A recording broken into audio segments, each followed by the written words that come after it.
sorry. We lost touch. Gano'n naman talaga nangyayari sa mga babarkada, di ba? Nag-iintayan kung sino yung mag-organize ng reunion, tapos magkakakalimutan na. Nakakamiss talaga ang barkada. Gusto naman ang bagong eskwelanin mo. Ako naman. Siyempre, mas masaya pa rin ako kung doon tayo sa probinsya. Ako si Chona. Ano pangalan mo? Ani, ito ang barkada, ha?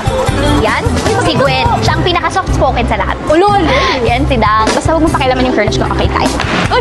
Hi! I'm Becky from New York. Kubaw! Ako si Janet. Pinaka-nerd, tsaka kapiyahan nila ng homework. Yung nasa dulo, yung masungit yan, si Sue. Kagwapo. Who's there? Annie? Annie who? Alam nyo, dapat may official na pangalan yung grupo natin. Yun talagang magre-represent sa atin. Sunny. Shoot over there! Ba't ka namumula? Okay na tayo? Okay na yan! O, tara na! Ready? Ready na yun? Okay.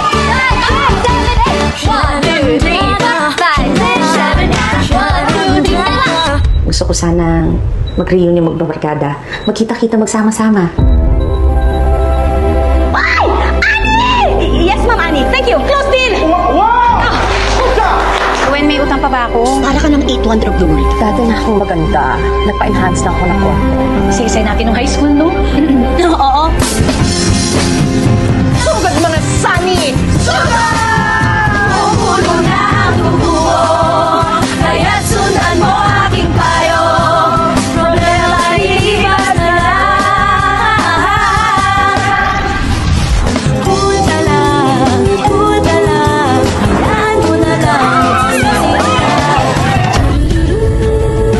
Sunny forever. Dapat yun ang pangako natin sa isa't isa na kahit anong mangyari, kahit tumanda na tayo, nandito pa rin tayo.